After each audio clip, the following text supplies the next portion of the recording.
मेरे प्यारे बच्चों, हम लोग क्या पढ़ रहे हैं? Introduction of trigonometry. एक्सरसाइज 8.1 का केवा क्वेश्चन है, थर्ड क्वेश्चन है। केवा क्वेश्चन है? तीसरा क्वेश्चन है। सो हम लोग क्या करेंगे? क्या क्वेश्चन दिया है? यदि साइन ए इक्वल टू कितना 3/4 तो कॉस ए और टेन ए का मान ज्ञात करनी है ना। यदि साइन ए इक्वल टू कितना दिया 3/4 तो कॉस ए और टेन ए का क्या करनी है? मान ज्ञात करनी है। इसको हम लोग सोल्व करते हैं, सोल्व करेंगे इसको। तो पहले दिया है, क्या दिया है इसमें? दिया है कितना? साइन ए इक्वल टू कितना दिया है? 3/4 दिया है। तो साइन ए का फॉर्मूला क्या होता है? साइन ए का फॉर्मूला क्या होता है? P/H है ना। तो यहाँ लिखेंगे कितना? P/H लिखेंगे। अब यह अनुपात को कुछ मान लिया जाता है, अनुपात को ना, अनुपात में कोई यूनिट होता नहीं है, इसलिए इसको क्या मान लेंगे?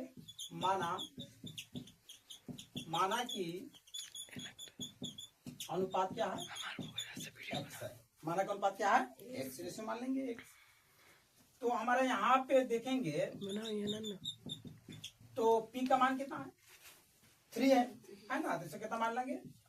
P इक्वल टू में 3x मान लेंगे। कितना? P इक्वल टू में 3x मानेंगे। और कितना दिया है? h का मान कितना मानेंगे? कितना मानेंगे? 4x मानेंगे। h का मान कितना मानेंगे? 4x मानेंगे। तो हमें क्या निकालना है इसमें? हमें P मिल गया, h मिल गया। अब हमें क्या चीज की आवश्यकता है? b की आवश्यकता है। क्या चीज की आवश्यकता है? b की आवश्यकता है। तो लिखेंगे सो इसीलिए b के फॉर्मूला क्या होता है? और रूट में h² माइनस में क्या हो जाएगा? p²। कोई किसी को दिक्कत नहीं है ना। तो h का वैल्यू कितना दिया है? 4x दिया ना, तो 4x कर लेंगे। 4x से क्या हो जाएगा यहाँ पे? होल स्क्वायर और माइनस में p का मान कितना दिया है? 3x। या क्या करेंगे? 3x के होल स्क्वायर कर लेंगे। और 4x का होल स्क्वायर का मतलब 4x के होल स्क्वायर मतलब क्या होता है? 4x गुणे में कितना होता है? 4x ना। तो इसे मल्टीप्लाई करेंगे तो 4 गुणे 4 करेंगे कितना? 4 चौके 16 और x गुणे x क्या आएगा? x² है। तो हम 4x² को लिख सकते हैं कितना? 16x² माइनस, तो माइनस लिखेंगे। और 3x का उसी टाइप से करेंगे। 3x के होल स्क्वायर का मतलब कितना होता है? तो 3x गुणे में 3x, तो 3 के 9 हो गया। x गुणे x क्या आएगा? x²। तो हमारे पास कितना आया? 9x² आया। अब घटा दो, 16 में से 9 घटाएंगे कितना बचेगा? 7 हो गया। और कितना बच जाएगा? x²। और 7 का वर्गमूल तो निकलता नहीं है, तो √7 हमारा 7 जो है वो रूटे में रह जाएगा। और 2 को x मिला के x का हो गया बाहर हो गया ना। अब हमें दे दिया, तीनों चीज दे दिया ना। p मिल गया, h मिल गया और क्या मिल गया? b मिल गया। तो हमें क्या निकालना है? cos a और किसका? tan a का वैल्यू।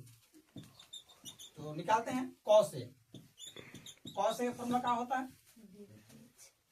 cos a का फॉर्मूला क्या होता है? कौन से बोलो? b/h होता है। b/h होता है। लिखेंगे b/h। b का वैल्यू कितना दिया है? देखो यहाँ पे, और √7x दिया है। यहाँ कर लेंगे √7x/h। h कितना दिया है? 4x। यहाँ 4x लिखेंगे। x का हो गया कैंसिल, कितना आया? और √7 कितना आया? 4। अब किसका निकाला वैल्यू? tan a का। tan a का फॉर्मूला क्या होता है? tan a का फॉर्मूला क्या होता है?